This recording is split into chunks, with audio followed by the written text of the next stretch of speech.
Our truth seekers, so about a week ago, I uploaded a video titled Trump Invites Us to the Golden Age Inauguration Week in Review. I ended the video as follows. Intended.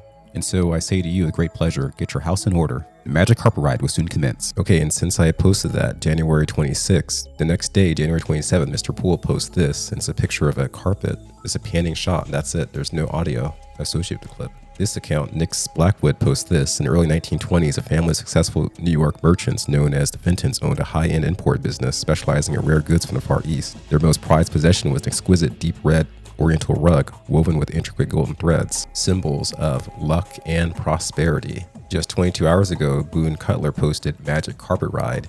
You see a person jumping on a carpet, gliding. Retired pilot uses carpet instead of wingsuit to base jump. I at no point used carpet or rug as a query to get these results. They just popped up for me in my algorithm. We learned just within the last day that Elon Musk and Doge gained access to Treasury payment system, per the New York Times.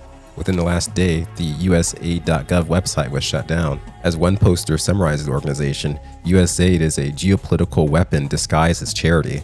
It secures U.S. economic and military dominance using aid as leverage to control weaker nations. Funds often flow to corrupt elites, U.S. contractors, and NGOs that push American political agendas. As Elon Musk co-signed with True, USAID essentially functions as one of many money laundering machines for Democrats in D.C. Activists create obscure NGOs. Dems fund it lavishly. The NGO does bare minimum.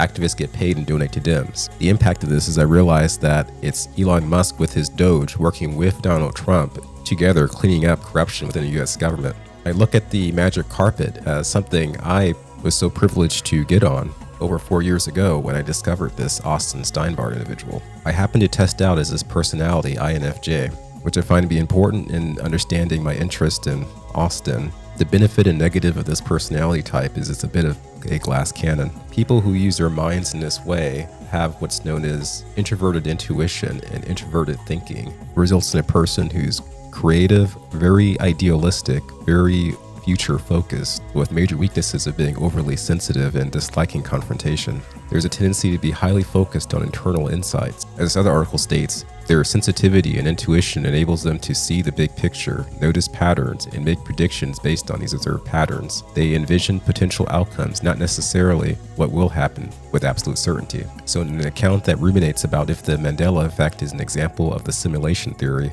or why it is that spoken words affect the decay of rice, I closely observed Austin Steinbart's claim of being connected to the White Hats and the small miracles connecting his account to the alerts board, number 17, and realized that indeed there is a bigger there. At the time I first come across him in 2020, I realized that Austin Steinbart was a symbol of the hidden White Hat world. Even to this day, he asks how many coincidences before it's mathematically impossible. Austin at the time emphasized XRP and a coming quantum financial system. He told us to pay attention to Elon Musk. And now look what Elon is doing through his Department of Government Efficiency. Even just 2 hours ago, he posts this, Doge is on the warpath, reminding the public that what we're seeing in the media is just the tip of the iceberg concerning government corruption. And while my attention was already directed on Musk years ago, to my complete surprise, a white hat individual reached out to me also to say pay attention to Elon Musk. At the time I uploaded What's Next in Queue, all evidence of military special ops protecting President Trump, CIC. I felt at that time I already had enough indirect evidence through the likes of my hidden anonymous source who introduced me to the concept of intelligence support activity, a source whose identity I still don't know to this day. And also Major General Vallely's quipped that Q is a type of information system created by the Army of Northern Virginia, also considering Gene Ho and Dan Scavino's intriguing public statements. And let us not leave out Dr. Jan.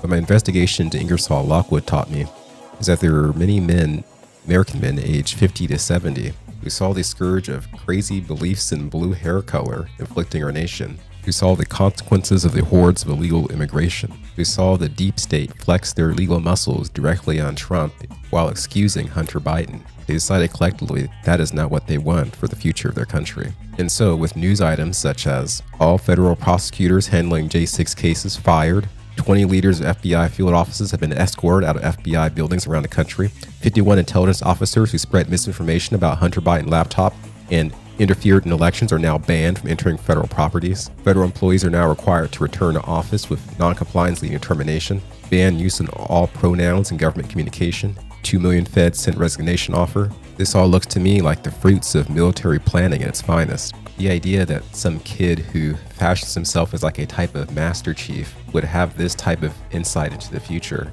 It is difficult to believe, right? But as I suggested in the beginning of the video, with my own personality profile, the things I look into and value, as defensive and hypercritical as my personality is, I have to take Austin seriously.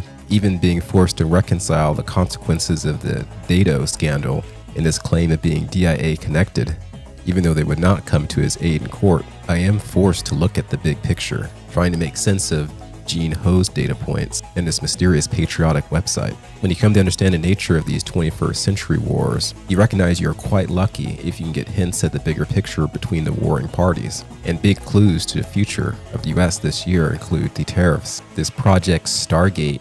Despite how much people don't trust Sam Altman, the future seems to indicate that corruption will continue to be routed out and advances in technology, including the information science with AI, will be at the helm. The original plan to save the US presidency in a republic has taken us on a journey where for years things seemed quite hopeless, but now we are routinely treated to headlines that shock belief. The boomers, Generation X, millennials, different generations of us are working together to try to save the country, but also root out some of the psychosis that has strangled our world for ages. The Zoomers' time will come soon. So to reemphasize what I've been telling you in this video, to a much greater degree than before, I do trust the plan. And I also trust that Austin Steinbart represents a type of symbolic, public-facing peripheral of a behind-the-scenes power we can hardly begin to imagine. What got us to this point involves quantum physics to a degree.